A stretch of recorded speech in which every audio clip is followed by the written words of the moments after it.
Microphone test, microphone test. 5, 4, 3, 2, 1.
Do we have anyone online?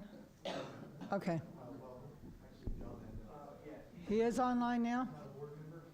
Okay. Do we want to do him first? I mean,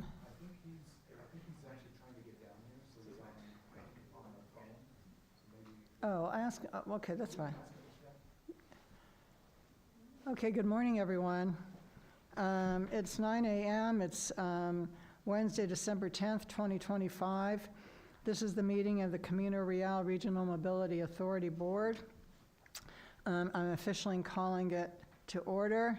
Raymond, would you do roll call, please, and then let us know if we have any public comments? Yes, ma'am. Ms. Wilson? Here. Ms. Masters? Here. Mr. McElroy? Here. Mr. Palacios? Here. Mr. Lindner? Here. Ms. Ortega? Here. We do have a quorum, and there were no public comments received. All right, thank you very much.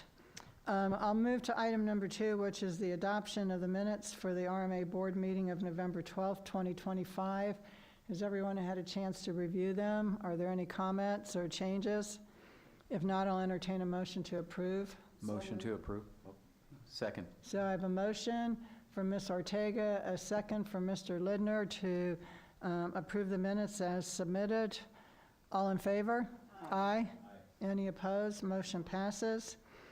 Can you check to see if the gentleman who's here to talk about the Transportation Authority wants us to wait for him to get here, or what? Yes, ma'am. Mr. Ando, we see you online. Would you like to present early, or would you like us to wait for you to try to get down here?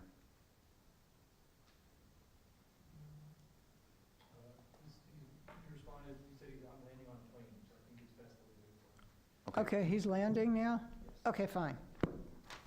I didn't know, we didn't know what his schedule was going to be. So we'll wait, and hopefully we'll dispense with other business before he gets here.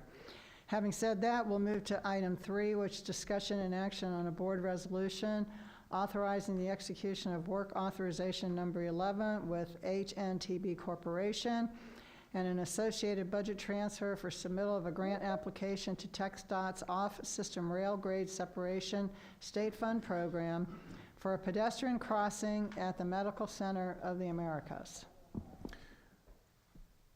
Okay.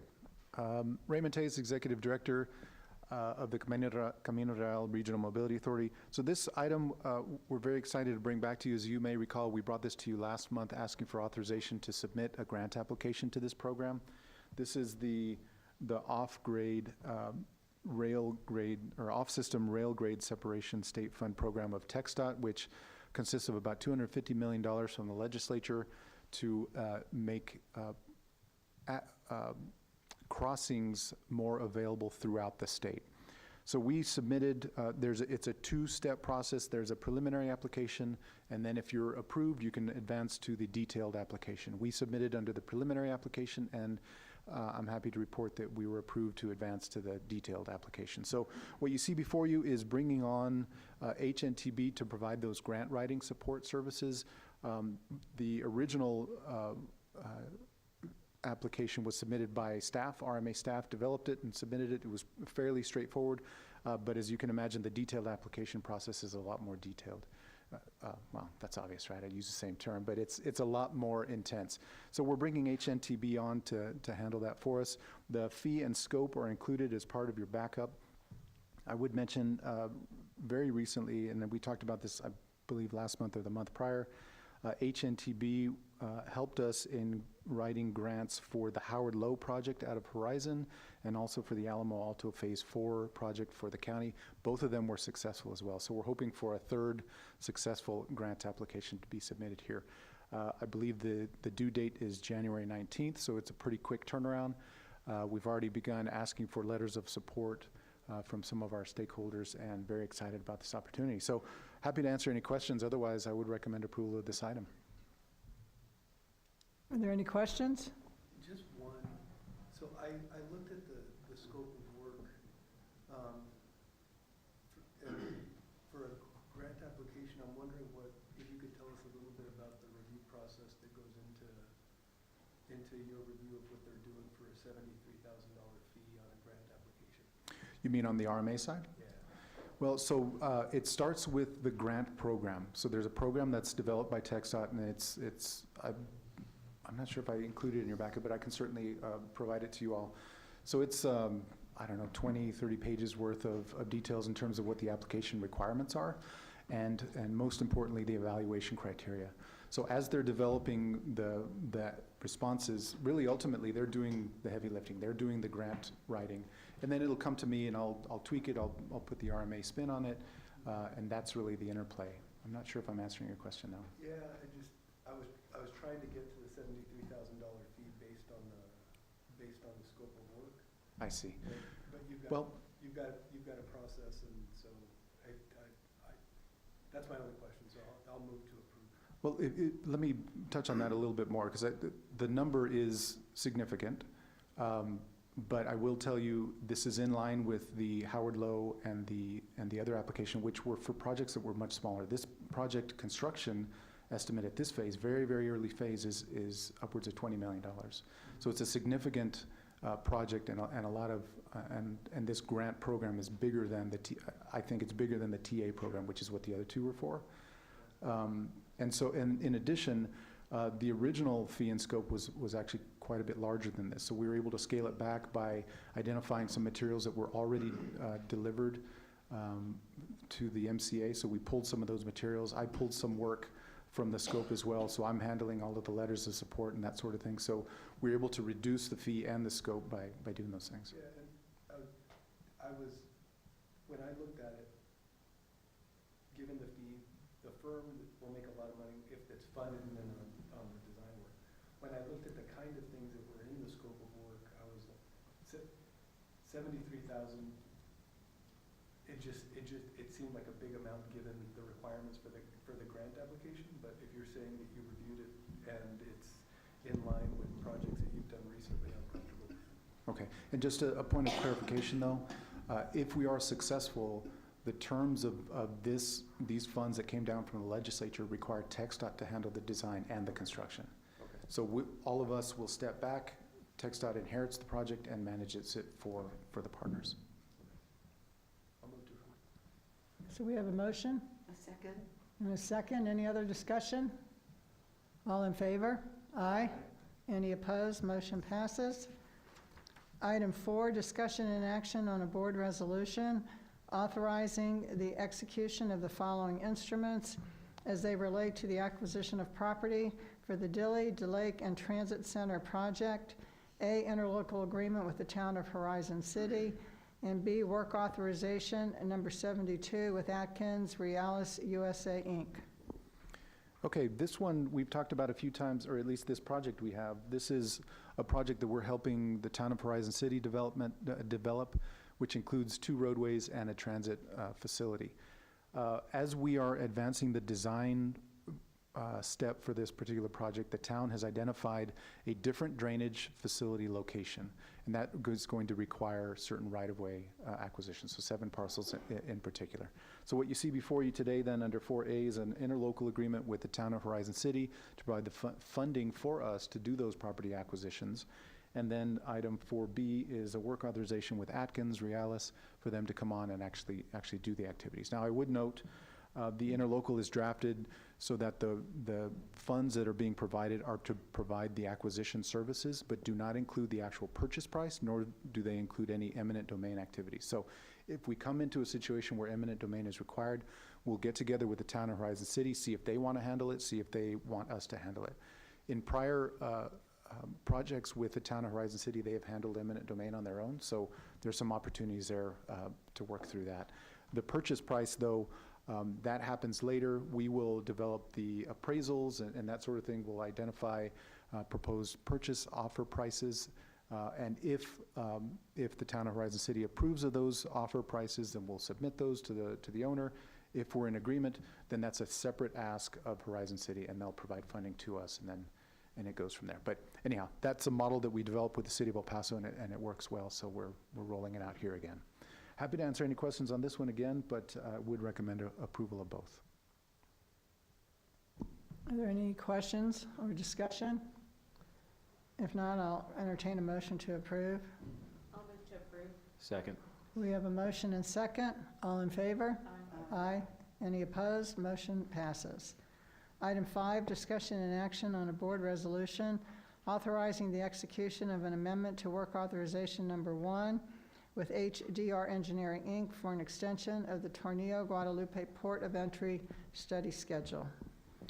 This is a quick one. We're just extending the project schedule time for this one through October of 2026. And when we originally posted the backup, it had an end date much sooner than, I want to say it was March or April of 26. We're actually extending it out to October. And the reason for that is there's a couple of reasons. This project, at least some of the activities that HDR was involved in were put on hold while the community had the conversation about whether commercial activity would continue at the Bridge of the Americas. That impacted some of the models that they were developing, so that put us on hold for a bit. In addition, they held back while we brought on the Hunt Institute for some of the data that they were developing. And then lastly, there are a couple of presentations that the county has asked HDR to provide that run into 2026. So extending this project term out to October 2026 covers all of that, and there's no increase in cost for that extension. So I would recommend approval of this one as well. Yes. One question. Does the extension allow them to work with the MPO on the work that they're doing also? That has always been part of the scope, yes, sir. I'll move to approve. So we have a motion? Second. We have a motion and second. Any further discussion? All in favor? Aye. Any opposed? Motion passes. Item 6, discussion and action on a board resolution authorizing the execution and submittal of documentation of eminent domain authority to the Texas Comptroller as required.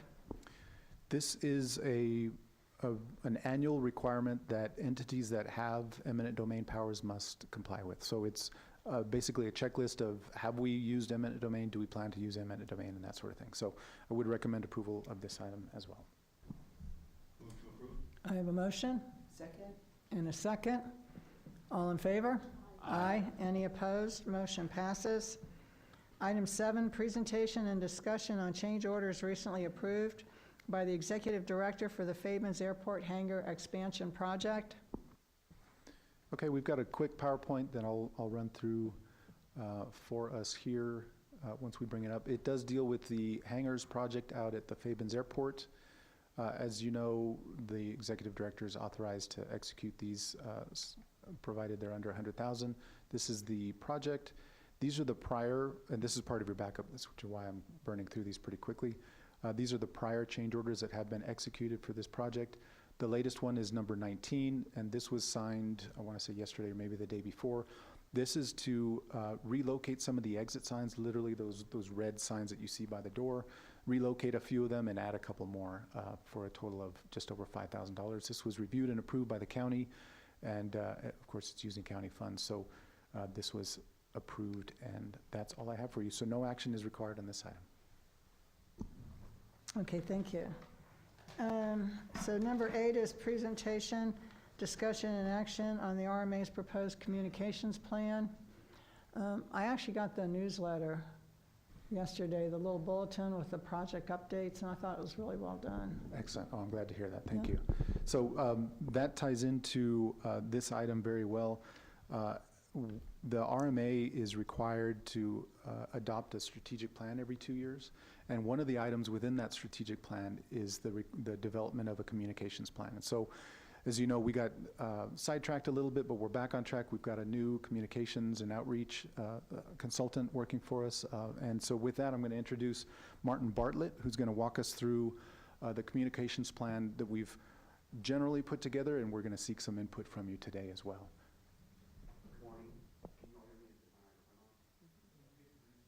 Green, okay, green means go. That should be easy enough, right?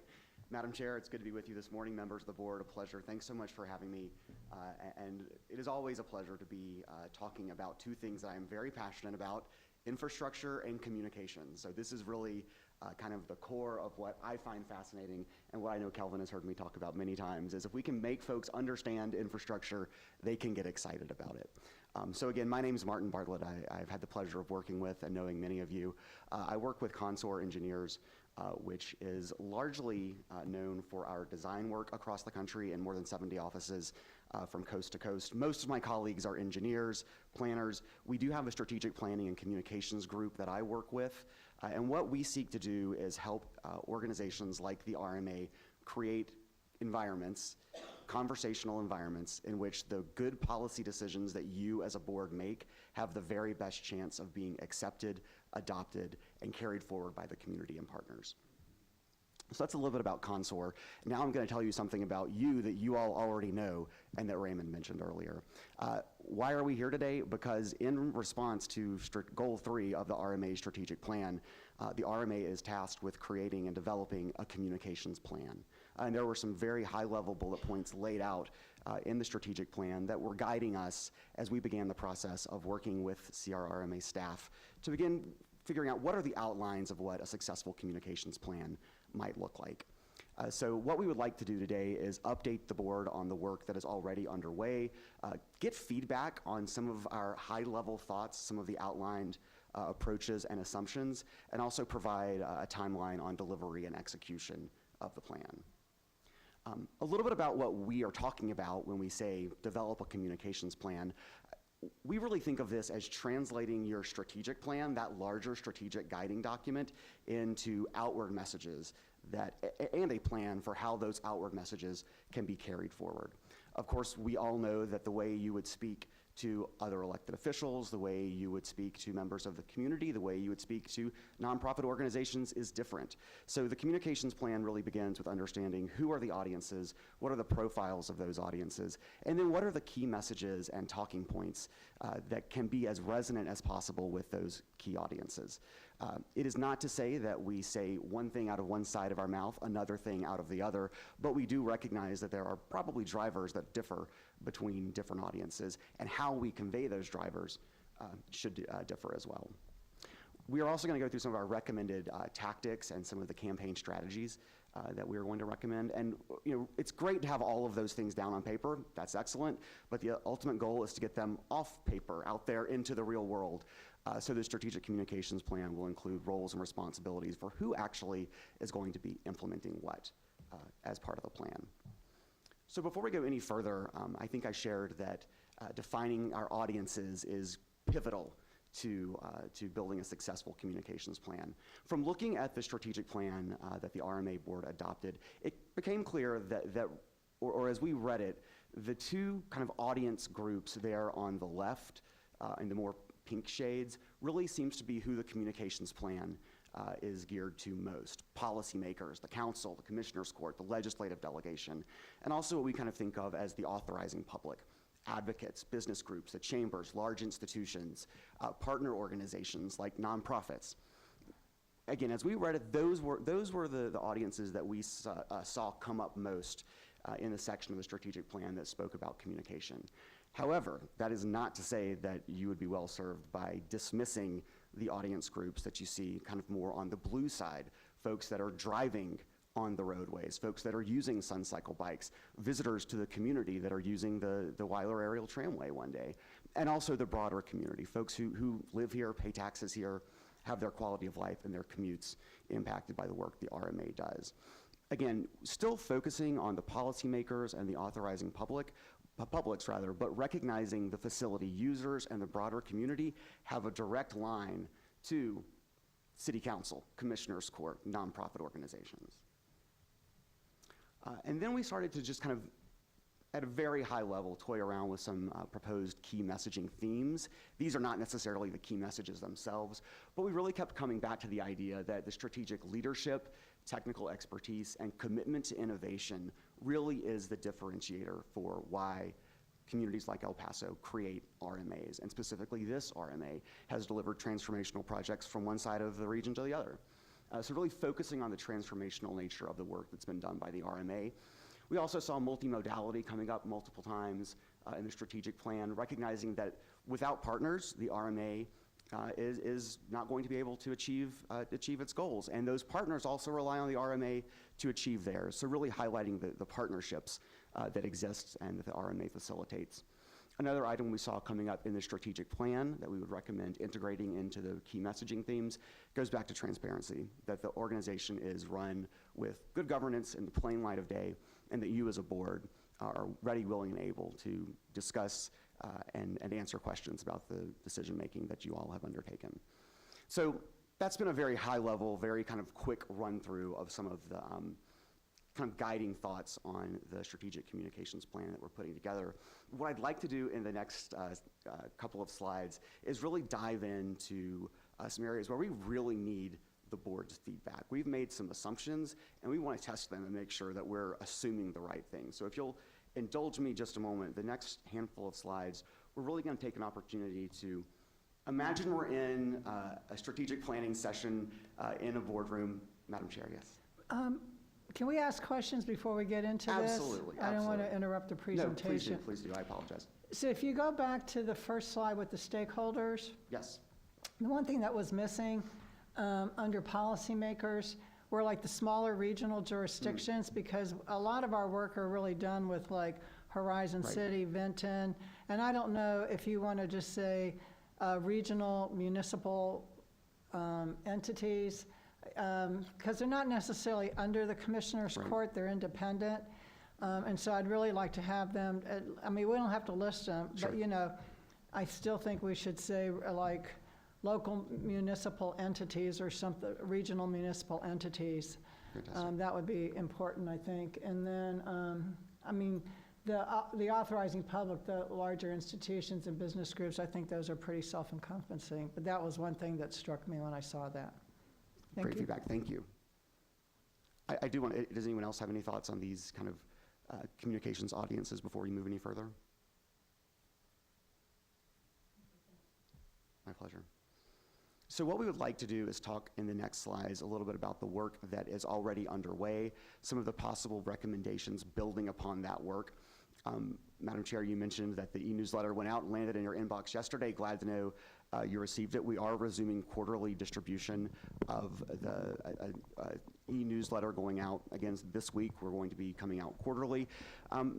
So a newsletter is a newsletter, that's fantastic, but we also wanted to kind of hear from you all, the board, about our proposed recommendations or possible recommendations that may find their way into the plan to really make sure the newsletter does, pulls its weight, so to speak. Let me actually, one other item before we dive into this that I want to talk about is what you're going to hear when we go through these next slides, these more interactive slides, is about kind of what we're calling an integrated content strategy, which is really just a fancy way of saying what you see at the bottom, maximizing the use of the creative content by thoughtfully repurposing it. If we are creating content for the newsletter, it ought to find other homes because we've invested the time, we've invested the resources in creating it, and there's no guarantee that everyone in town is going to see that newsletter. In fact, they're likely not. So what are the other platforms we can use to use that content that's created to get as much mileage out of it as possible? Thoughtfully, making sure that we're repurposing it strategically and not just copying and pasting from one platform to another or sharing with partners without context, for example.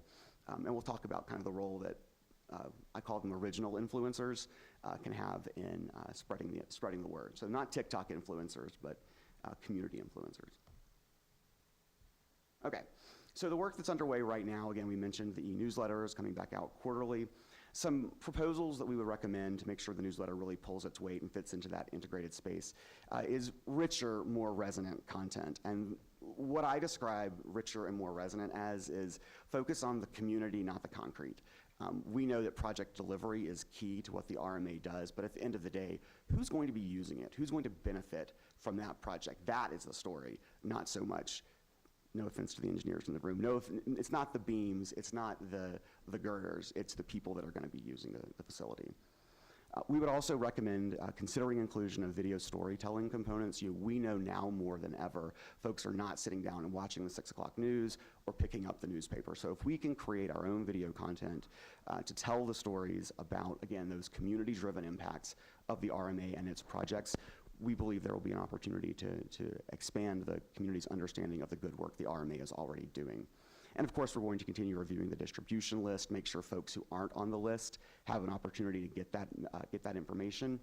Another item we would also consider recommending is amplifying the newsletter and again, repurposing that content onto existing CRRMA social media platforms. Sorry. Question.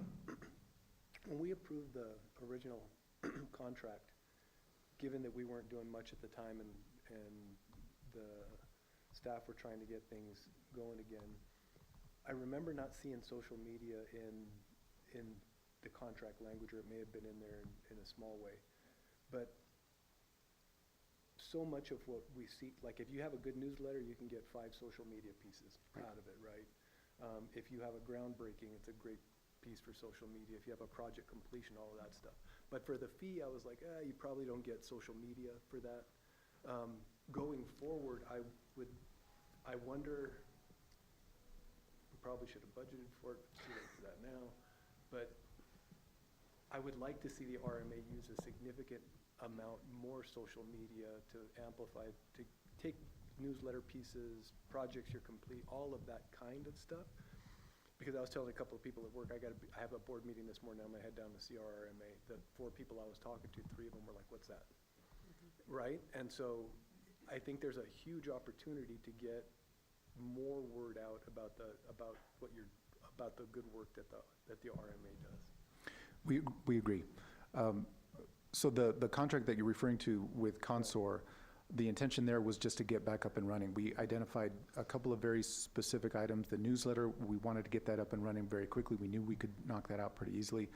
And then it was this communications plan, because this communications plan is going to get the input from you, and we're hearing social media is important. We're going to develop the plan, and then from there we can then go out and identify the resources and increase the contract. So the contract was a quick fix, sort of a Band-Aid approach to get them on board to develop the plan, and then we'll come back with a new contract. And so we also recognize that our outreach, the resources needed for outreach will exceed the 50,000 that are in the original contract. That 50,000 is a limitation that the executive director has to go out and pull somebody.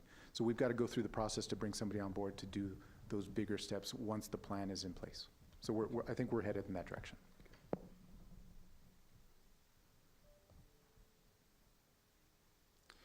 And that does align with our idea of getting as much mileage as we can out of the content that is created, because it is an investment of time and energy to create the content. So let's make sure as many eyes get on it as possible. Media communications is another item that was specifically called out in the strategic plan. The work that's underway, really, frankly, led by RMA staff, making sure news releases get out, media inquiries get responded to in a timely fashion, interview requests are granted. Another item that we would propose or are likely to propose in the plan is just refreshing the media list, really making sure we understand what is the current environment in terms of who are the leaders, who do we need to be engaging with that may not have existed the last time the media list was built. Another item that again goes to that idea of repurposing and getting as much mileage out of the created content as possible would be handout video. If, for example, video storytelling is something the board is interested in moving forward with, our recommendation would be, and what we have seen increasingly is media outlets are very comfortable. Once upon a time, they weren't using handout videos. So providing them with the video, the photos, to help tell the story, so they don't have to, trek all the way out to a project site. They can go ahead, get the video via an FTP site or other shared site, and then help tell the story from there. Another item that is not specifically in Consor's purview is the RMA website. That effort's being led by Hello Amigo, and a redesign of the website is underway. But again, back to that integrated content approach, repurposing some of the newsletter content as appropriate on the website. Once we've created it for the newsletter, it may have a home on the website. Sometimes items that are created for the website can also have a home in the newsletter. You really kind of start to see all of these platforms amplifying similar content. Another item very important, making sure that we have an integrated sign-up widget for the e-newsletter in the redesigned website. If folks are going to be at the website, we want to give them an opportunity to seamlessly sign up for the RMA newsletter. Another item we're likely to propose, develop potentially an interactive map at some level of interactivity, very clearly showing these are the projects the RMA has delivered for this community, and these are the projects that are under development. Because when you look at the map, and if we can boil it down in a way that is easy to understand, not super technical, it is an impressive list of projects that affect, again, the quality of life and mobility from one side of El Paso County to the other. Beyond the website, informational briefings were called out specifically in the strategic plan. Again, led by the RMA, Consor is happy to support RMA staff largely identifying the opportunities, providing the presentations, Consor providing some kind of messaging help, some graphical lift behind the scenes. And here's another place to, again, consider repurposing either video content, photographic content, graphical content, to really make sure that we get as much mileage out of that content as possible. Last but not least, another area that we at Consor aren't leading on, but happy to report on, the project branding signage. Again, we understand that the design and inclusion in plan sets is underway to make sure that when folks are rolling up on an RMA project, they know that, but for the RMA, this project might not be delivered. So those are some of the general areas, some of the high-level greatest hits of what we expect to find its way into the communications plan. Would love to hear from the board if we missed anything or if you'd like me to go back over anything and flesh it out in greater detail. Is this primarily going to be like a poll type method? So people are going to have to go to the website to see any of this content, or is there going to be some push mechanism there? Because most people, if they don't know about the RMA, they're not going to be going to the RMA website to be seeing what's going on. There's lots of other, TikTok, Instagram, all that kind of stuff. Social media was mentioned, but like FitFam El Paso, that is where people get all of their information in this area. So something like that would be beneficial to get information out on the projects we're working on. Agree 100%. My early recommendation is the right size approach is very important. We want to walk before we run.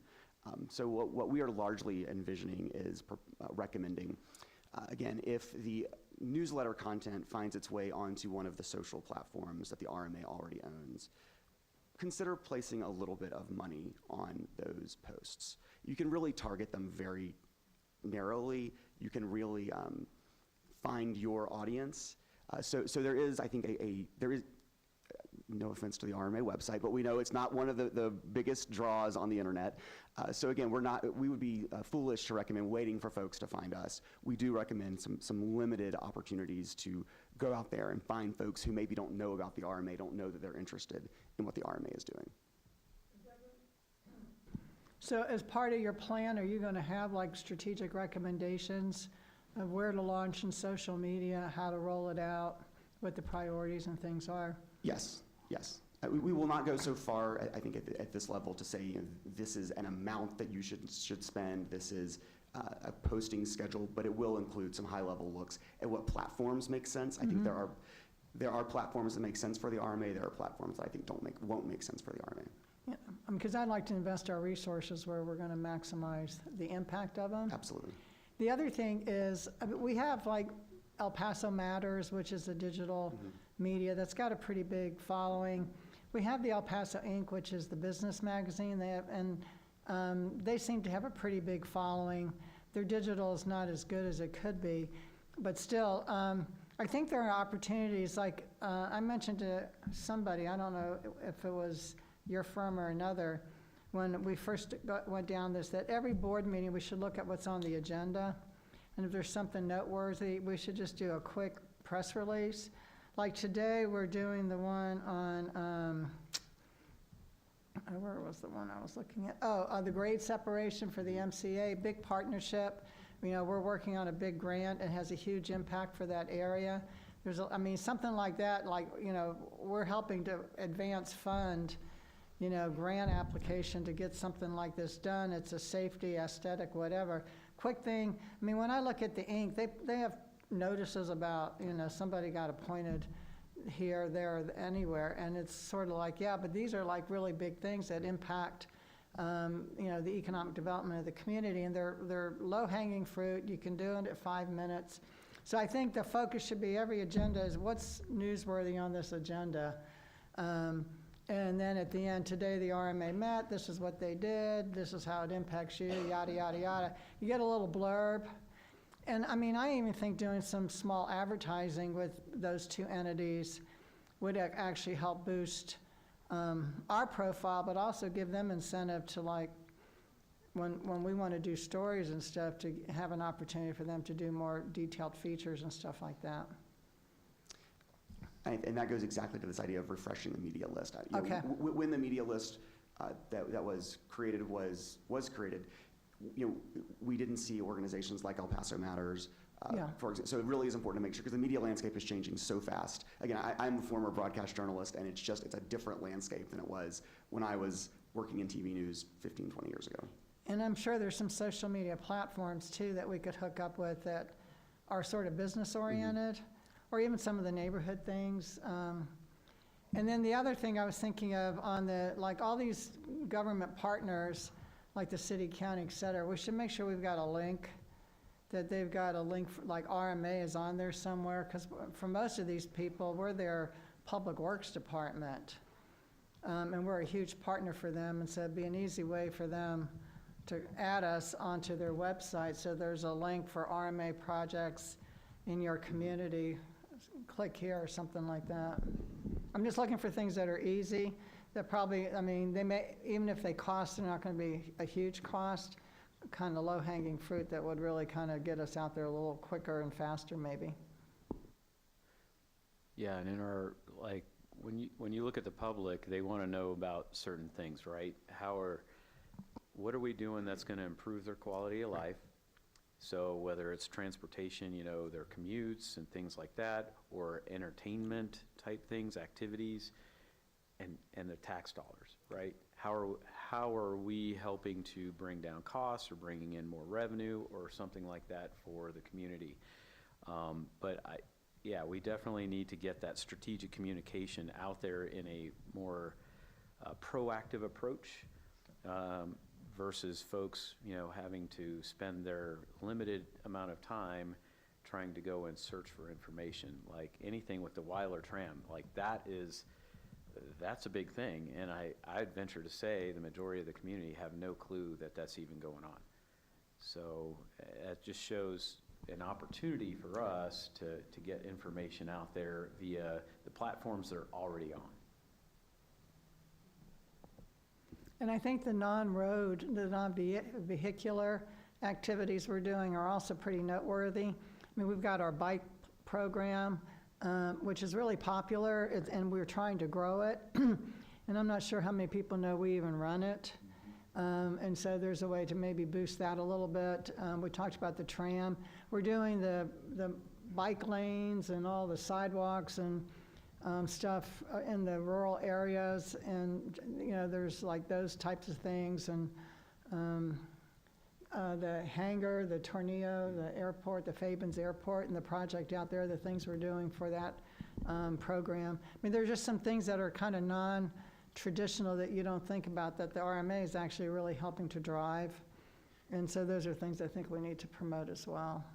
You know, I think you're exactly right. When people see the RMA, when they think about the RMA, and even the logo, they see a road. So if we can expand their understanding of what the RMA delivers for the community well beyond not just roadways, but beyond exclusively roadways, to really creating a multimodal network, and frankly, exciting projects, like I said, like the tram. One other point, Fort Bliss. We need to incorporate Fort Bliss into any of these marketing plans or communications plans. I think a lot of information doesn't make it over to Fort Bliss, and those folks, they tend to be internalized, you know, and insulated from the rest of the community, but then they go out and they go to restaurants and they go to do things out in town, but then they go back to their homes, which are on Fort Bliss. So I think any marketing plan, any type of communications plan needs to figure out how to incorporate Fort Bliss into that. Do you have like contact points for them? Yeah. You could provide the Garrison them? Commander's office is probably the best best point of contact for that. They have a public affairs office there, so you push anything out to them, they're going to get it out into the community there at Fort Bliss. Would you just make sure they have all that information then? Okay, thank you. Yes? I agree with all of the Turn your comments mic that are on. being made because of the fact that I'll repeat myself. I agree with all of the comments that are being made, in that is that nobody really knows what the RMA does, and there's been a lot of wonderful projects that have been taking place over the years. And my question goes more to, I know that news releases and all of those, you know, getting the list of the media, all of that is free. But where the cost is going to be is with the production, especially, for instance, the videos that you're talking about, that it would be great to provide them because they will use them, because they're already there and it's easier for them to use them. Will the production cost be something that will be reasonable and that this organization will be able to afford to do? Is that doable? I actually think we can build it into our budget. We build it into our project management as part of either our admin fee or project management fee somehow. And it's kind of diluted across all the projects, so it's not one big hit on anything. But I do think we need to think that through. Because the communities that we're working for are going to benefit from the communication about it, because it's good for them politically as well. Oh, yeah. I mean, if we could also get assistance from them in terms of actually getting their message out, and in terms of what the organization, whether it be the county or the city, that they are willing to actually be part of it in order to inform the community as to what's going on. That would be great. So a couple of notes, that contract that I mentioned with Consor, it has 2 very specific tasks, and then it has a catch-all for anything that comes up down the road. So that could include video, it could include that sort of thing. So we do have budget for that we budget annually to cover some of those expenses. What I hadn't heard or thought of before is the idea of putting it into a project cost. And that's a very interesting concept for me. So I'll think through that and play around with it. But we do have the ability to do it within the budget that the board has approved, that the board approves each year with its annual budget. And we do have some monies that, they were kind of residuals that we benefited from paying things off earlier. And we've been really careful about like not using them. But I mean, we could tap into a small amount of that to sort of seed this, so we launch it appropriately and we do it well. But I do think going forward, when we look at projects we're working on, I mean, we have an admin cost and we have a project administration cost. I don't know why we couldn't build a piece like for the communications component where we produce photos of the construction, communications updates, whatever, on behalf of those respective communities. We're kind of doing it for them. We give it to them as well, and we promote them as well as we're promoting the RMA. I would think in general, most of them would probably be okay with that. And I don't think it would impact the project costs substantially. You know, I mean, if you took like 1% or something like that, a small percentage of the overall project costs, and build it into the communications and outreach component, more generic, I think it would be an easy way to kind of absorb it and give us a budget to do things that we want to do without feeling overly sensitive that we're spending money. Yes, ma'am. But once you develop the plan and put some dollars with it, I think that's when we have the conversation, do we want to seed it with the money we have in our reserves right now and like launch it so we get it going and then build from there. And if I can share one thing on cost, the reality is attention spans have shortened.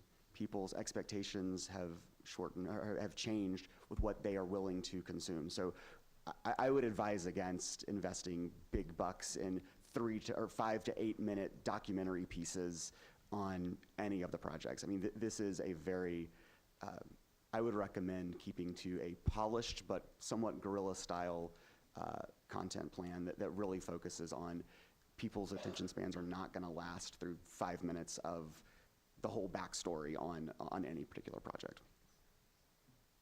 I actually think the point we're making is we want you all to give us a budget that you feel is reasonable to get the impact we want, but not overly expensive that is going to have diminished value. So perfect.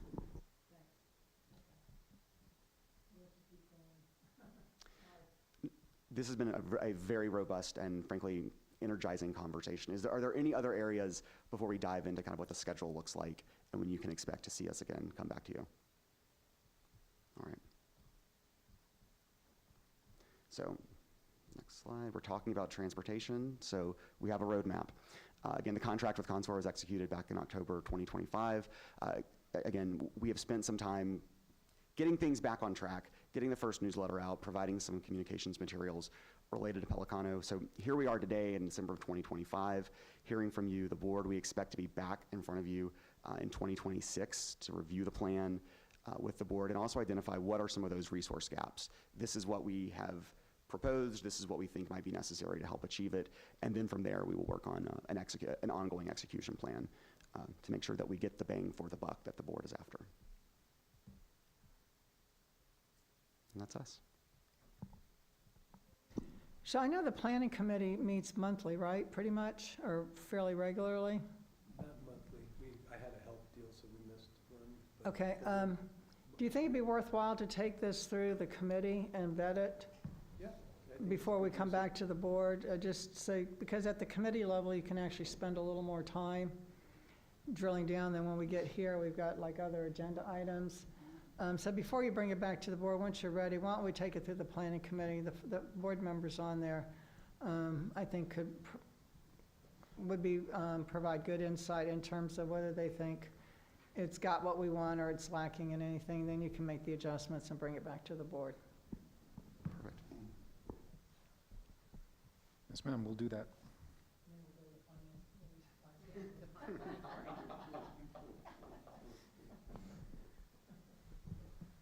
All right, thank you. Thank you, Martin. So is the gentleman here yet? Yes, ma'am. Oh, he is? Mr. Ando has landed. Oh, hi, sorry. I didn't know who you were when you came in, so let me read the item. Presentation, discussion, and action on the following items as they relate to the El Paso Area Transportation Services. Local Government Corporation, known locally as the El Paso Transportation Authority. This morning, we have a briefing from the ETA, and then followed by a board resolution authorizing execution of an interlocal agreement to provide certain communication and outreach services. Welcome, thank you. Actually, if you don't mind, if you allow me 1 second just to introduce you and kind of walk the board through what we're doing. No problem. So this item does two things. The first one is a briefing from Mr. Ando, who's the executive director of the ETA. And I thought we did this not too long ago, but we do have 4 new board members, and Mr. Ando was not with the organization at that time. The organization is going through quite a transition right now, so I thought it was really important for them to come and brief you all and interact with you all. So thank you, Mr. Ando, for rushing over here from the airport and presenting to us. The second item, though, really is the reason why I asked Mr. Ando to speak to us. It's a proposed interlocal agreement where we would provide outreach and communication services to the ETA, and that's through Mr. Bartlett, who just spoke with us before. So as Mr. Ando ramps up his organization, you hear a lot about that right now. We want to be a service to him, and the first, of course, not the first one. We're working on the transit facility for him. We're working on passenger shelters and that sort of thing. But another major activity that we want to provide is outreach services. So that's what you see under item 9B, and that has been approved by his board already. So with that, then I'll turn it over to Mr. John Ando, who's the executive director of the ETA. Thank you, John. Yes, top of the morning, Madam Chair, members of the board. I'm here to give you a presentation about who the El Paso Transportation Authority is. So this is our mission statement, and our main focus is to provide safe, reliable, and accessible transportation solutions that connect the rural communities of El Paso County. So basically, the El Paso Transportation Authority is commonly known as the El Paso Area Transportation Services Local Government Corporation. We're formed as a local government corporation under Chapter 437 of the Texas Transportation Code. And our main charge is to provide public transportation services throughout El Paso County outside of the city limits of the city of El Paso, since they have a mass transit department that's responsible for providing those services. We were created by El Paso County in December of 2020. We're presently staffed by the El Paso County Transit Operations Department, so I'm also a county employee, and I'm also the county's Director of Transit Operations concurrently as the ETA Executive Director. We do contract with the Rio Grande Council of Governments to act as our fiscal and administrative agent, and we do contract with Kemp Smith to provide legal services. Our history goes back to 1994 when the first countywide transit study was developed, and then the county elected to form a rural transit program under county government in 1995. And then over the course of years, we've added services such as a relationship with New Mexico Department of Transportation, a van pool program, and partnerships with Sun Metro. In 2020, as I mentioned, EPATS was created. In 2024, we've added more member agencies to join EPATS, such as Clinton Anthony. We've expanded our services. We rebranded from the name El Paso County Transit to ETA. And I'll be going through each of the sub-services we operate. And then we also started paratransit services. And then in June of 2025, I was hired as the first director of the department as well as the first executive director of EPATS. So our board of directors consists of 12 members. 3 of them are representing El Paso County. 1 are from each of the jurisdictions, Clint, Anthony, Vinton, Horizon City, and San Elizario. We also have ex officio from El Paso MTO, Sun Metro, Socorro, and what is known as the West Texas Transportation Planning Committee, or WETEP. I presently have a staff of 5. We'll be adding an additional 3 more positions to complement the overall services that EPATS will be providing. We have an Access Advisory Committee, and then we also contract all of our services to private companies. TransDev runs the main public transit system, Enterprise Mobility runs our van pool program, and then through the Department of Transportation in New Mexico, All Aboard America runs our commuter bus to Las Cruces. Our service hours are 7 days a week, excluding 7 major holidays. We primarily run 5 a.m. to 8 p.m. Monday through Friday, 7 a.m. to 7 p.m. on Saturdays, and 7 a.m. to 5 p.m. on Sundays. And I'll be going through the various services that we offer. So Paseo is the name of our fixed route system. If you see these cutaways running around the rural areas of the county, those are basically the fixed routes that we operate. Oops. There we go. We have 6 fixed routes that connect the communities to El Paso, and we meet Sun Metro at each of its transit centers, whether it's Mission Valley, West Side, Upper East Side, or the Downtown Transit Center. Access is our paratransit service. These are vans that we operate, and those are for people who have disabilities that cannot ride Paseo bus services. We operate Access within a 3/4 mile of our fixed routes throughout the county, and then with an interlocal with Sun Metro, we actually do all the trips in El Paso for those that live outside of the city limits of El Paso. If you live in the city limits of El Paso, Sun Metro Lift will actually pick you up and take you to areas outside of the city of El Paso within the 3/4 mile boundaries of our routes. So this way provides a seamless ride to those that have disabilities, and we don't have to do transfers between the 2 services. Andale is our new microtransit service that we just launched in the town of Clint and the city of San Elizario. It's a door-to-door service. Think of it as Uber. Basically, you can order the service by calling us 15 minutes in advance. Soon you'll be able to order trips on an app. It runs the same service hours as Paseo, and it's really meant to connect the South County communities to Socorro, as well as to Mission Valley Transit Center and El Paso Community College. Vamanos Van Pool program is a commuter program that we have with Enterprise. Basically, commuter groups can form a group. We'll subsidize those vans at $500 per month per van, and as long as the trip originates or ends in El Paso County, they can be a participant in our Vamanos Van Pool program. The New Mexico Park and Ride Express is a commuter service that operates between downtown El Paso, the town of Anthony, to Las Cruces, New Mexico. It does run Monday through Friday from about 4:30 in the morning to 8:30 at night, and that's $3 to utilize that service. And it's a great way for those that go to the university in New Mexico, or a way to connect the 2 communities together. This gives you a perspective of our performance of the ETA system. We carried about 572,000 unlinked passenger trips last fiscal year. In fiscal year 24, we did 559,000 unlinked passenger trips. So the service expansion that we've done is demonstrating that the system is performing in the expectations of our member agencies. This gives you a perspective of our statistics. This is reported to the Texas Transportation Dashboard. For fiscal year 24, we did about 9.1 million in revenues and 9.1 million in expenditures. 54% of our budget comes from the federal government, 6%, about 7% comes from the state, and 39% come from local governments. El Paso County contributes the lion's share of the local match, approximately 88% of that 39%. And then we spend about 68% on contracted transportation, 24% on capital expenses, 6% on administration, and about less than 1% on planning activities.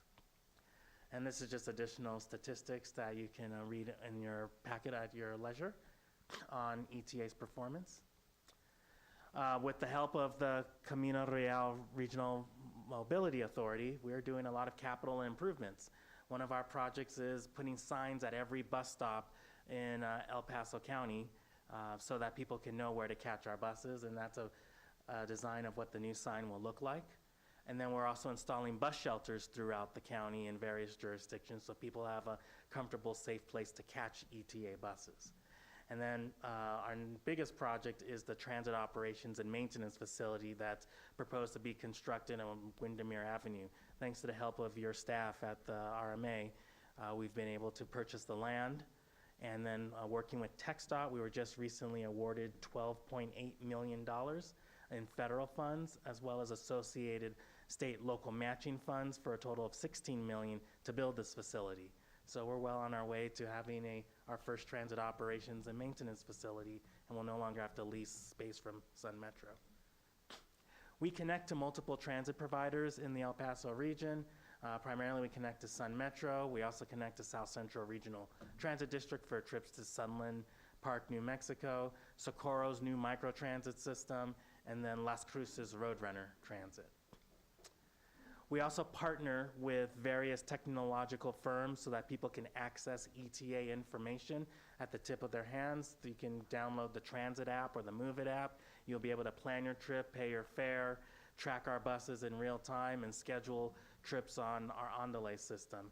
And perhaps potentially in the future, if we can partner with the RMA on bike share, be able to unlock bicycles with this app. We also have our routes and bus stops in Google Maps and Apple Maps. We have a lot of upcoming projects coming our way in the upcoming year. Passenger amenities, service enhancements, new contracts with our vendors, partnerships with Sun Metro. One of the big things that we are in the process of doing is separating from El Paso County, so we'll be independent. Our goal is by September 1 of 26, once we receive the direct recipient status from the Federal Transit Administration, as well as the Rural Transit District status from TxDOT. That will allow us to basically apply for our own grants and fund our operations directly. We'll be adding additional positions. We'd like to expand bike share into other communities in our service area, so we'd like to partner with the RMA on that, and continuing to add more technology, make it easier and attractive to use our system. We've had a lot of accomplishments. I'm not going to go through all of them, but they are in the presentation in your packet if you'd like to read through them. But we've been very busy the last 6 months, and we're going to continue to be busy for the upcoming years as we create our new transit authority here in El Paso County. It's my contact information if you want to learn more about the ETA, and I'm happy to answer any questions if there are any. Glad to see this moving forward. Good presentation. Any discussion or questions from the board? What's the cost of the service? Right now, we're $1.50, but we are going to Commissioner's Court on Monday to possibly make ETA fare free as a pilot for 1 year. The ETA board did approve this last week at its board of directors meeting, and we've identified a funding source to cover the fares that previously would have been collected by passengers. Interesting. Do you all have any services on Fort Bliss as well? We have vans that go into Fort Bliss. We have about 8 van pool vans that originate. That's what I was going to and, ask, because I've been at locations where, like the hospital and folks who are working on the post, they'll have a van pool and, partner on that. Yep. So, okay, good. Thank you. Yes, question? I think it was the Underlay program. Who qualifies for that in terms of calling and scheduling a time for pickup? Open to anybody. Really? Just simply need to give us a call and we'll pick you up. Thank you. Of course. And is that also going to be free, or is that? Yep. Is that Yep. Paseo, Access, and Underlay would all be free services. This is pretty much outside of the fixed route of Sun Metro, right? That is correct. Yeah, it's for rural, where the Sun Metro isn't accessible. Good. Glad to see it. I'm glad we can help with that. Any other comments or questions? If not, I'll entertain a motion to approve the resolution as read into the record. I move to approve. We have a motion and a second. All in favor? Aye. Any opposed? Motion passes. That takes us to item 10. Thank you very much for coming, and really appreciate it. Good presentation. Item 10, reports and updates. We're going to talk about the audit, annual audit and January board meeting date. the 2013 Comprehensive Mobility Plan and the Pelicano Widening Project update. Good morning, Robert Studer, Director of Finance. For the record, so the Finance Committee, after last month's meeting, met and agreed to meet January 20th, the Finance Committee, January 20th at 10 a.m. to review the audit, and that will be done in advance of the board meeting. We've discussed moving the January board meeting back to accommodate getting that done and not having to wait till the middle of February, because that impacts the city. So we're proposing January 28th, 9 a.m. in this room for the board meeting, and wanted to see if that works for you all. January 28th, it's a Wednesday. It's 2 weeks after we normally would have met. And we've already booked this room to make sure we've got it, if that works for you all. Okay. Does anyone else have a conflict with that date? Okay. Then that's what we'll plan on for our board meeting, is January 28th. 9 a.m. Yes, ma'am. We've booked it already, yes. All right, well, thank you all for that. The audit, hopefully we'll get started any day. I would point out we're gonna have two, normally we just have one person doing the day-to-day. This year we're gonna have two people. One is worked on it many years ago. The other person has been working on it for the last 7 or 8 years. But it's gonna be a sprint through the next month for me, and we'll be ready for the Finance Committee in January. We'll be ready then, you think? Yes, ma'am. Okay. So does that mean we'll cancel the February meeting? Likely, I mean, that's likely, that would yes, be the ma'am. recommendation? Yes, the idea is to cram everything into the end of January, that's the And goal. then anything else, we just hold off till March? Correct, All right. yes, ma'am. Okay. Okay. But at January, you'll kind of know, right? We should, yes, ma'am. Whether or not we need to meet, if there's anything coming up? Yes, ma'am. All right. Yeah, we'll let you know during that January meeting if there's anything that we're waiting on. All right. So that's the 28th. Would you send an updated, like, cancel the one and update calendar for the other? Yes, we usually don't send out invites for the meetings, but we'll send one out for this, Oh, you just to don't? make Okay, well, sure let me do it that you then. all have it on your. That's fine, on so your I'll just do calendar. it then.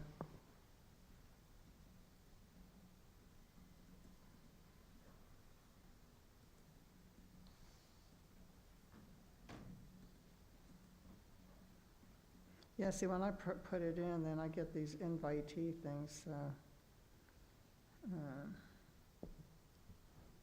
Okay, I'm sending everybody an invite because it's making me do it, whether you want it or not.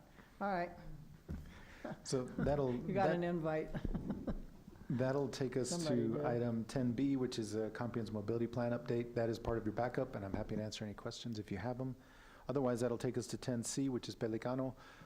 Very briefly, we are where we said we would be last time when we spoke. So the construction, of course, is underway. The ponds that we discussed we're hoping to wrap those up before too long. That moves us also into the roadway prep, which is going on now. So I believe starting on Monday, they began roadway prep at Loop 375. So that's a very exciting new step. As it relates to the county, they were very interested in sending information out to the community out there. So we've issued postcards within a radius of the roadway, and those went out, I want to say 2 or 3 weeks ago. So that's out there.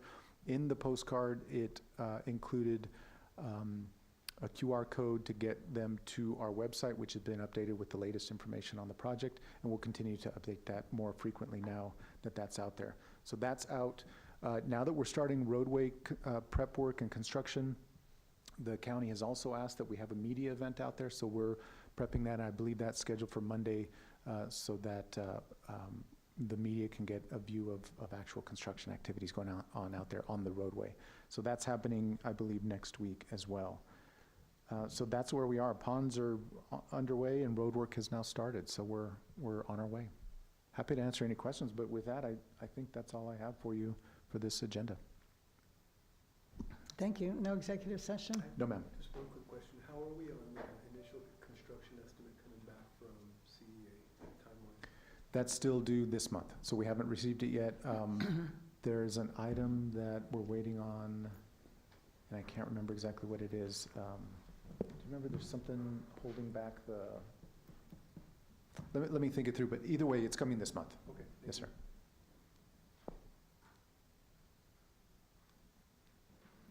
Okay, so if there are no other items for business, I'll entertain a motion to adjourn. I move to adjourn. Second. We have a motion and second. All in favor? Aye. Any opposed? Motion passes. Meeting's adjourned, 10:05 a.m. Thanks and have a happy holiday, everybody.